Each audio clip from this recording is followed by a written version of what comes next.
Sistem pembelajaran matematika di Finlandia untuk pendidikan sekolah dasar berfokus pada pemahaman konseptual yang mendalam, bukan pada hafalan atau kecepatan menyesuaikan soal. Keberhasilannya terjamin dalam peringkat tinggi. Finlandia secara konsisten dalam studi internasional seperti PISA. Analisis sistem ini dapat dibagi menjadi beberapa aspek. Yang pertama, kurikulum dan pendekatan pembelajaran. Kurikulum matematika di Finlandia menekankan pengembangan kemampuan berpikir kritis, pemecahan masalah, dan penalaran matematika.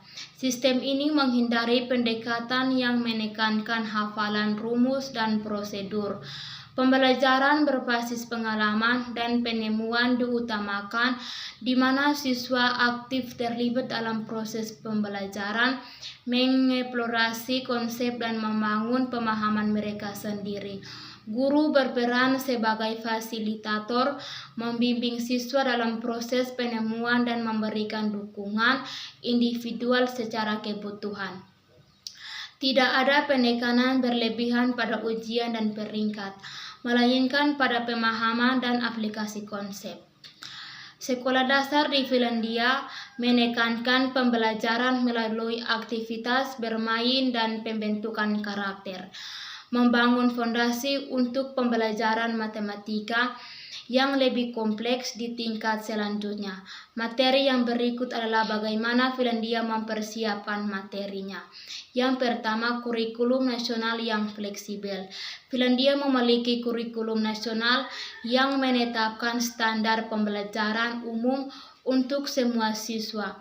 Namun, kurikulum dirancang dengan fleksibilitas yang tinggi, memungkinkan guru untuk menyesuaikan materi ajar sesuai dengan kebutuhan dan minat siswa mereka. Kurikulum menekankan pembelajaran berbasis proyek, pemikiran kritis, dan keterampilan memecahkan masalah. Yang kedua, pengembangan profesional guru yang berkelanjutan. Finlandia sangat berorientasi dalam pengembangan profesional guru. Guru memiliki kesempatan untuk mengikuti pelatihan dan pengembangan yang berkelanjutan, baik di dalam maupun di luar kelas.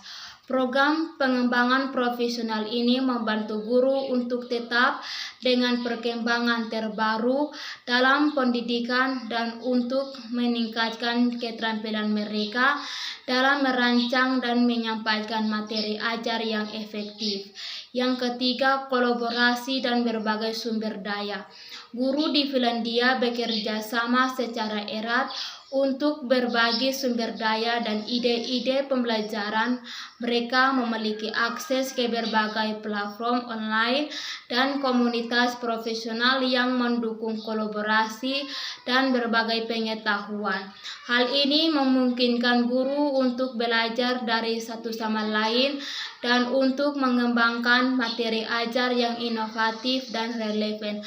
Yang berikut fokus pada pembelajaran berbasis proyek. Finlandia mendorong pembelajaran berbasis proyek di membawa siswa belajar melalui pengalaman langsung dan terlibat dalam proyek-proyek yang menantang. Guru merancang proyek-proyek yang relevan dengan kehidupan nyata dan yang memungkinkan siswa untuk mengembangkan keterampilan siswa seperti kreativitas, kolaborasi, dan pemecahan masalah. Yang kelima, penggunaan teknologi pendidikan. Finlandia menggunakan teknologi pendidikan untuk mendukung pembelajaran dan untuk memberikan akses ke sumber daya yang lebih luas. Guru menggunakan platform pembelajaran online, alat digital, dan sumber daya digital lainnya untuk memperkaya pengalaman belajar siswa. Penilaian yang berfokus pada pembelajaran. Finlandia menekankan penilaian yang berfokus pada pembelajaran, di mana penilaian digunakan untuk memantau kemajuan siswa dan untuk memberikan umpan balik yang konstruktif.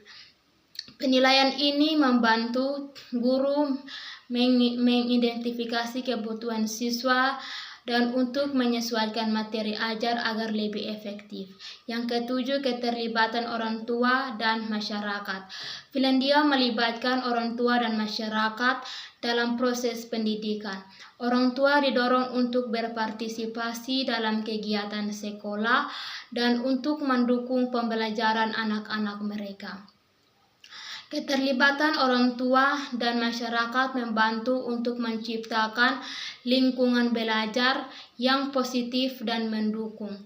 Materi yang ketiga, apa saja materi yang dipelajari di Finlandia? Yang pertama, bahasa yang berfokus pada literasi, komunikasi, dan ekspresi diri. Yang kedua, matematika yang pertama aritmatika, aljabar, geometri, dan statistik.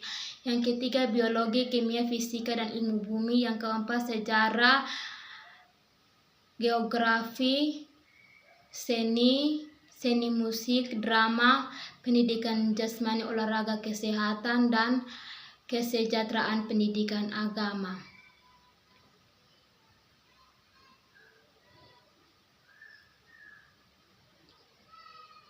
Mulai dari kelas 2 dan kelas 3 fokus khususnya pembelajaran berbasis proyek. Siswa belajar melalui pengalaman langsung dan terlibat dalam proyek-proyek yang memantang pemikiran kritis dan pemecahan masalah. Siswa didorong untuk berpikir kritis, menganalisis informasi, dan menemukan solusi untuk masalah. Keterampilan sosial dan emosional, siswa belajar untuk bekerja sama, berkomunikasi secara efektif, dan membangun hubungan yang sehat. Keterampilan digital, siswa mengembangkan keterampilan digital yang diperlukan untuk hidup dan bekerja di dunia modern. Materi yang keempat, bagaimana guru menetapkan strategi pembelajarannya. Yang pertama, memahami siswa. Penilaian awal, guru melakukan penilaian awal untuk memahami tingkat pengetahuan, keterampilan, dan kebutuhan individual siswa. Hal ini membantu mereka untuk menyesuaikan materi ajar dan strategi pembelajaran, observasi, dan interaksi. Guru secara aktif mengamati siswa di kelas, memperhatikan bagaimana mereka belajar, berinteraksi, dan merespon materi. Komunikasi dengan orang tua, guru berhak komunikasi dengan orang tua untuk mendapatkan informasi tentang siswa, seperti minat, tantangan, dan gaya belajar. Yang kedua, merancang pembelajaran. Kurikulum nasional, guru menggunakan kurikulum nasional sebagai kerangka kerja, tetapi mereka memiliki fleksibilitas untuk menyesuaikannya dengan kebutuhan siswa mereka. Pembelajaran berbasis proyek, guru sering menggunakan pembelajaran berbasis proyek di mana siswa belajar melalui pengalaman langsung dan terlibat dalam proyek-proyek yang memantang. Pembelajaran diferensiasi, guru menyesuaikan materi ajar, aktif, dan penilaian untuk memenuhi kebutuhan individual siswa. Yang berikut, teknologi pendidikan. Guru menggunakan teknologi pendidikan untuk memperkaya pengalaman belajar seperti platform pembelajaran online, alat digital, dan sumber daya digital lainnya. Yang berikut, menciptakan lingkungan belajar yang positif. Kolaborasi dan kerja tim, guru mendorong kolaborasi dan kerja tim di kelas, menciptakan lingkungan di mana siswa dapat belajar dari satu sama lain. Motivasi dan dukungan, guru menciptakan lingkungan yang mendukung dan memotivasi di mana siswa merasa aman untuk mengambil risiko, membuat kesalahan, dan belajar dari kesalahan mereka. Komunikasi terbuka, guru membangun komunikasi terbuka dengan siswa, mendengarkan ide-ide mereka, dan menanggapi pertanyaan mereka. Yang berikut penilaian dan menyesuaikan. Penilaian berkelanjutan, guru melakukan penilaian berkelanjutan untuk membantu kemajuan siswa dan untuk memberikan umpan balik yang konstruktif. Refleksi dan penyesuaian. Guru secara teratur merefleksikan strategi pembelajaran mereka dan menyesuaikannya berdasarkan hasil penilaian dan kebutuhan siswa. Yang berikut pengembangan profesional, pelatihan pengembangan. Guru secara aktif mengikuti pelatihan dan pengembangan profesional untuk meningkatkan keterampilan mereka dalam merancang dan menyampaikan pembelajaran yang efektif. Kolaborasi dengan kelola, guru bekerja sama dengan kelola untuk berbagai ide-ide sumber daya dan pengalaman pembelajaran. Penting untuk dicatat bahwa tidak ada satu strategi pembelajaran yang cocok untuk semua siswa. Guru harus fleksibel dan berpartisipasi dengan kebutuhan individual siswa. Guru di Finlandia memiliki otonomi yang tinggi dalam merancang dan menyampaikan pembelajaran. Mereka didorong untuk menjadi inovatif dan kreatif dalam pendekatan mereka. Materi yang kelima adalah bagaimana guru mengatasi permasalahannya pembelajaran. Yang pertama, identifikasi dan analisis permasalahan.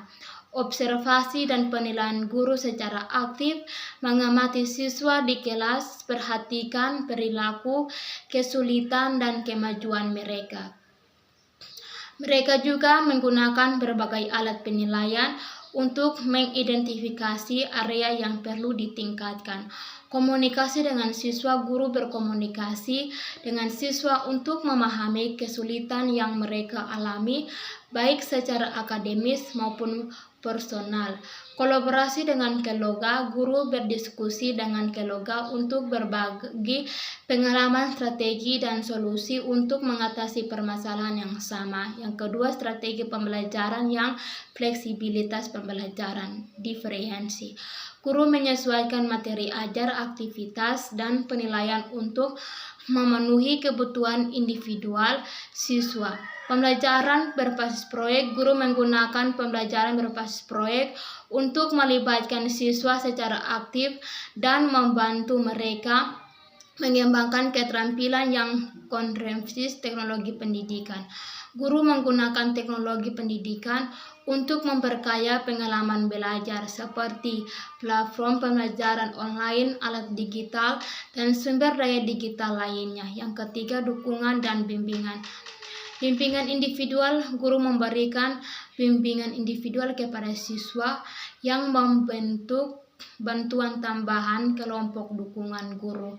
Membentuk kelompok dukungan guru siswa yang menghadapi kesulitan tertentu seperti kesulitan belajar atau masalah sosial emosional. Kerjasama dengan orang tua, guru berkomunikasi dengan orang tua untuk memberikan informasi tentang kemajuan siswa dan untuk bekerja sama dalam mengatasi permasalahan. Yang keempat, menciptakan lingkungan belajar yang positif, kolaborasi dan kerja tim. Guru mendorong kolaborasi dan kerja tim di kelas, menciptakan lingkungan di mana siswa dapat belajar dari satu sama lain. Motivasi dan dukungan.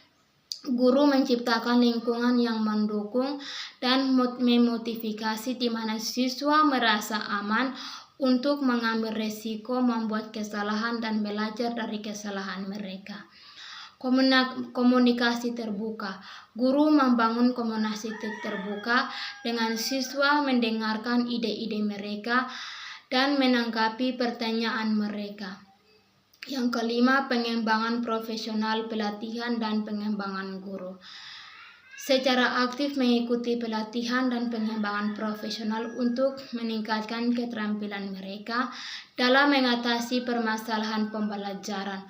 Kolaborasi dengan kelola, guru bekerja sama dengan kelola untuk berbagi ide-ide sumber daya dan pengalaman pembelajaran. Materi yang keenam, bagaimana Finlandia mempersiapkan asesmennya. Yang pertama, fokus pada pembelajaran asesmen. Untuk pembelajaran asesmen di Finlandia lebih berfokus pada bagaimana siswa belajar daripada hanya menilai hasil akhirnya. Guru menggunakan asesmen untuk memantau kemajuan siswa, mengidentifikasi area yang perlu ditingkatkan, dan menyesuaikan strategi pembelajaran. Penilaian berkelanjutan. Asesmen dilakukan secara berkelanjutan sepanjang proses pembelajaran, bukan hanya pada akhir semester atau tahun ajaran. Ini memungkinkan guru untuk memberikan umpan balik yang tepat waktu dan membantu siswa belajar secara efektif. Yang kedua, penekanan pada kompetensi inti. Kurikulum di Finlandia berfokus pada pengembangan kompetensi inti seperti kemampuan berpikir kritis, memecahkan masalah, berkomunikasi, dan bekerja sama. Asesmen dirancang untuk menilai bagaimana siswa mengembangkan kompetensi inti. Penilaian holistik. Asesmen tidak hanya berfokus pada pengetahuan faktual tetapi juga pada keterampilan, sikap, dan nilai-nilai siswa. Ini memberikan gambaran yang lebih lengkap tentang perkembangan siswa. Yang ketiga, keterlibatan siswa. Refleksi diri. Siswa didorong untuk merefleksikan pembelajaran mereka sendiri dan memberikan umpan balik tentang proses pembelajaran. Ini membantu mereka untuk menjadi bertanggung jawab atas pembelajaran mereka sendiri. Partisipasi dalam asesmen.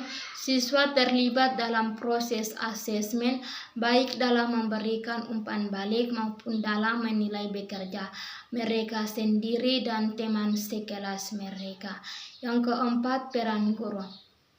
Profesionalisme. Guru di Finlandia memiliki kualifikasi tinggi dan diberi otonomi yang besar dalam merancang dan melaksanakan asesmen. Mereka memiliki pengetahuan yang mendalam tentang pembelajaran dan asesmen. Pengembangan profesional. Guru secara aktif mengikuti pelatihan dan pengembangan profesional untuk meningkatkan keterampilan mereka dalam asesmen dan pembelajaran. Yang kelima, keterlibatan orang tua. Komunikasi terbuka. Guru berkomunikasi secara terbuka dengan orang tua tentang kemajuan siswa dan hasil asesmen. Kerjasama orang tua. Guru, orang tua, dan guru bekerja sama untuk mendukung pembelajaran siswa dan untuk mengatasi kesulitan yang memungkinkan mereka hadapi.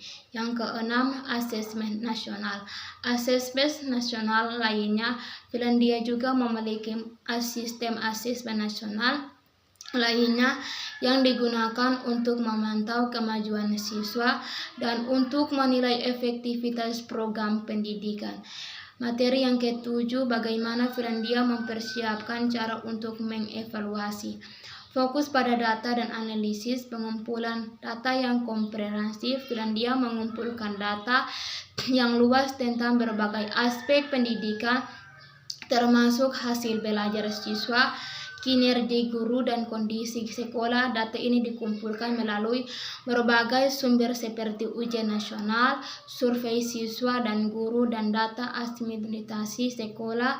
Analisis data yang mendalam. Data yang dikumpulkan dianalisis secara mendalam untuk mengidentifikasi dilakukan dan kelemahan dalam sistem pendidikan. Analisis ini membantu para pembuat kebijakan dan partisipasi pendidikan untuk memahami apa yang berhasil dan apa yang perlu ditingkatkan. Yang kedua, penilaian berbasis kompetensi. Fokus pada kompetensi inti. Finlandia berfokus pada pengembangan kompetensi inti siswa seperti kemampuan berpikir kritis, memecahkan masalah, berkomunikasi, dan bekerja sama. Penilaian dirancang untuk penilaian berbagai siswa, mengembangkan kompetensi inti. Penilaian holistik. Penilaian tidak hanya berfokus pada pengetahuan faktual, tetapi juga pada keterampilan sikap, dan nilai-nilai siswa. Ini memberikan gambaran yang lebih lengkap tentang perkembangan siswa. Yang ketiga, keterlibatan berbagai pihak. Keterlibatan guru di Finlandia memiliki peran penting dalam proses penilaian. Mereka terlibat dalam pengembangan dan pelaksanaan penilaian, serta dalam analisis dan interpretasi hasil. Keterlibatan orang tua, guru tua dilibatkan dalam proses penilaian melalui komunikasi terbuka dan kesempatan untuk memberikan umpan balik. Keterlibatan masyarakat luas juga dilibatkan dalam proses penilaian melalui konsultasi dan partisipasi dalam forum publik. Yang keempat, penilaian internasional. Penilaian internasional di Finlandia juga berpartisipasi dalam penilaian internasional lainnya seperti Thames International Maritime Science Study dan Progress in International Rating Literacy Study. Yang kelima, evaluasi berkelanjutan. Penilaian berkelanjutan Finlandia tidak hanya melakukan penilaian besar-besaran secara berkala, tetapi juga melakukan penilaian berkelanjutan untuk memantau kemajuan dan efektivitas guru pendidikan. Penilaian berbasis bukti. Penilaian di Finlandia didasarkan pada bukti yang kuat, baik dari data kuantitatif maupun kualitatif. Yang keenam, penggunaan hasil penilaian. Meningkatkan kualitatif penilaian. Hasil penilaian digunakan untuk meningkatkan kualitas pendidikan di Finlandia.